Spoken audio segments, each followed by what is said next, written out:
Hey guys, what's going on? It's Talk Force TV. We're all here with Rads. Hiya, how you doing? All right, yeah. Yeah, good. Yeah. West Brom away. I mean, it comes in another dilemma from what we had on Tuesday night with Colback. But looking enough, we've got Ryan Yates back.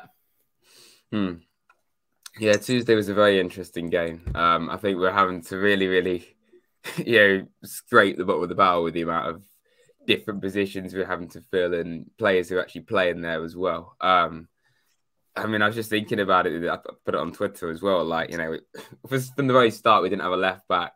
We didn't have Yates. And then the left back that replaces him, who's actually a midfielder, then gets sent off. It was all a bit makeshift. And having to play Bong and, Johnson was up front for a bit. And, I think it was brilliant that we held on for a point in those circumstances and with the referee being very poor again. But yeah, obviously Yates coming back is brilliant. I tell you what, we've got a great dilemma now in midfield. We saw our Hayder played. He was fantastic, I thought. I think Garner's starting to look like his old self again. He's still got a way to go, to be honest. Obviously Colback, when he's available, is, his old self again. And Yates, it's a really good set of midfielders. But yeah, I think West Brom away, we haven't lost there for quite a while.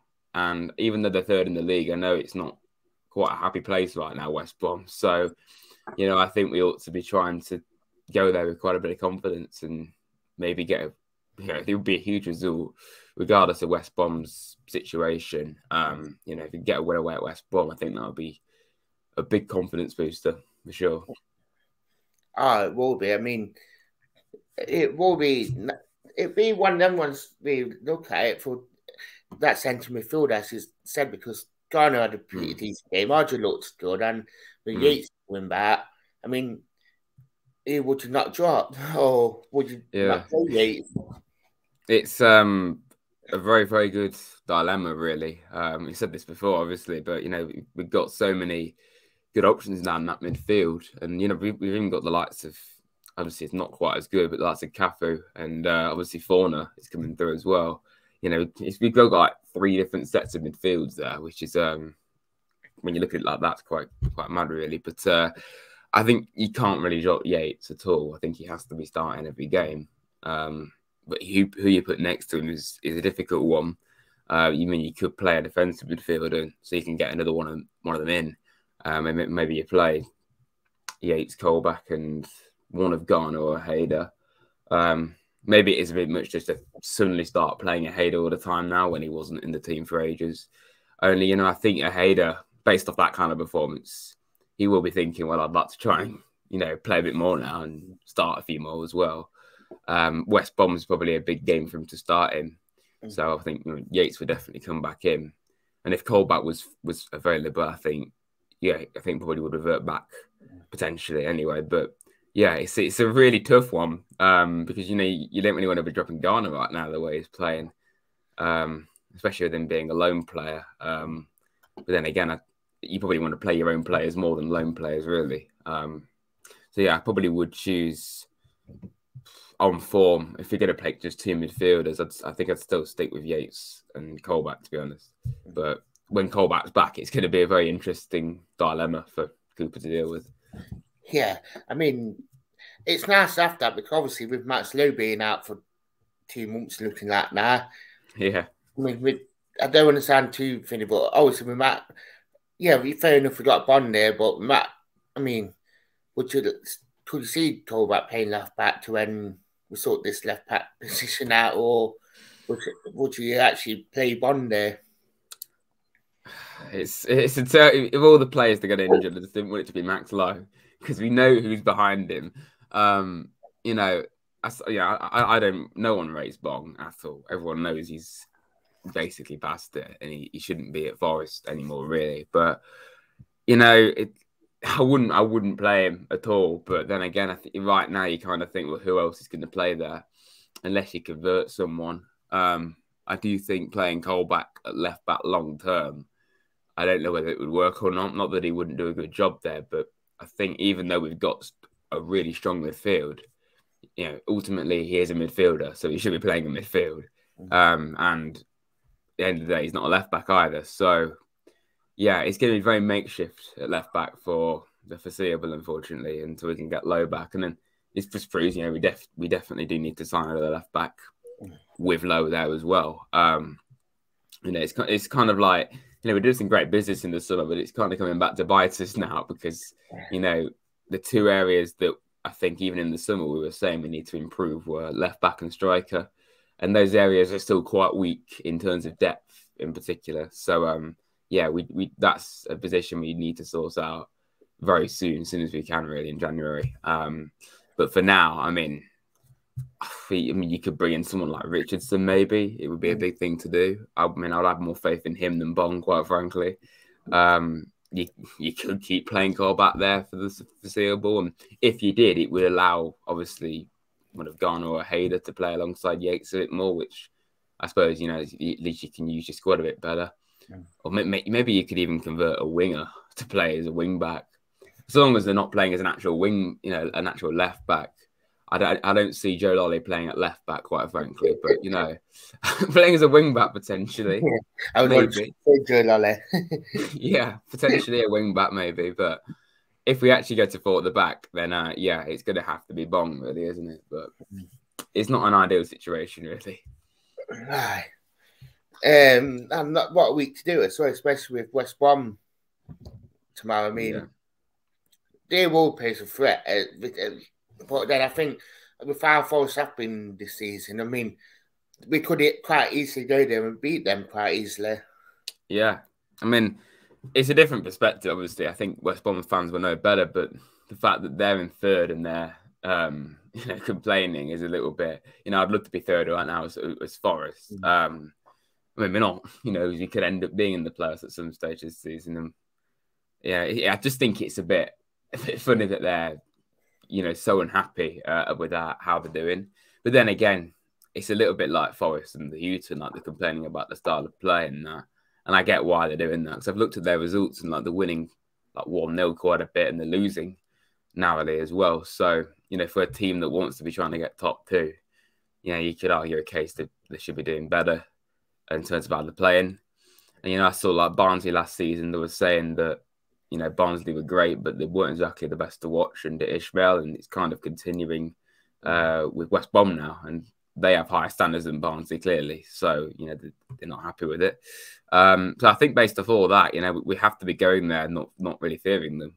Obviously, they're a relegated team like Fulham and can't really count Sheffield the way they're playing. But, I don't fear them nowhere near as much as I did Fulham. They're still a great team, but the way they're looking right now, I don't think it should be anywhere near as daunting to play them as Fulham.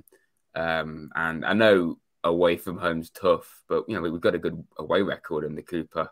It's way better than the home record, and we haven't lost at the Hawthorns for quite a while. We joined the last two games, of course. So who knows? I think it would be an amazing result if we could get it, and I'm not even going to write off us winning it. I think it would be. We're not like playing poor now, but we're drawing a lot of games, and we need to start winning them again. And I think a win away at West Brom would be quite a big statement, really. Yeah, I said it earlier and saying that it's Friday night, and last time we went to West Brom on Friday and won was when we beat them 3-1. Really? Wow. Yeah, I don't feel like yesterday since seeing that Raddy scored that Thunderbolt at West Brom. Yeah, we had some good games away there. Obviously, last time we went there, Cashy scored in the last minute, obviously, and the year before that, obviously, we got robbed by the officials again when they had a penalty late on. We could have won then. So yeah, hopefully, it can be another good game. Yeah, another good game on 3 points. Yeah, that'll be good. Yeah, you got any score predictions for tomorrow? I have a feeling West Brom will score, but at the same time, that they haven't scored in the last 2 games. So, we have kept 3 clean sheets down the Cooper.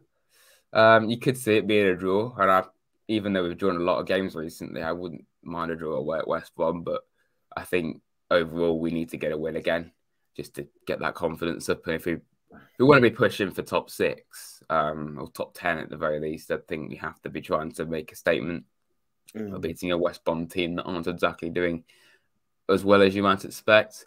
I want to say like 1-0, 2-0 Forest, but I just think it's like a huge thing to do. We're third in the league, so I'll go 1-0 to Forest, I think. Yeah. I mean, even if we do score more than one, West Brom, they're not really that sort of team to score more goals at the minute. Yeah. I mean, I think we have to take advantage of that, really, the way they're playing. And, you know, I think Luton was the first time. I mean, it wasn't 0-0, it was the same for both teams, but the first time that we weren't the best going forward. We didn't really attack that much, even when we were with 11 men and that. But then again, I think we had a lot going against us on Tuesday. So I think we managed the game really well. Like I've seen not many, but I've seen some people saying, oh, it's too defensive from Cooper. But I mean, like, what else would you do in that situation? Like you've had you've lost your best left back and midfielder, and you have to play a midfielder at left back, etc. And to add on top of that, you got terrible officials as well. So yeah, we need to win this one really, but be a tough one. Yeah. Oh, it will be. Yeah. So, I mean, what was your thoughts on the penalty? Do you think it was a penalty or wasn't it a penalty from on Tuesday?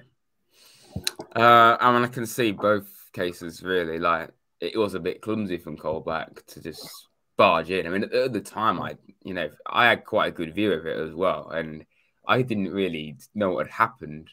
I just obviously I'd seen that the ref had given a foul, and everyone was just complaining as they would, because especially how the ref had been throughout that entire game. That he was on thin ice for Forest fans, but yeah, I mean, I kind of get why he booked him, but if that was a straight red, which it wasn't, but if it was, that would have been just stupid. Like it wasn't on purpose.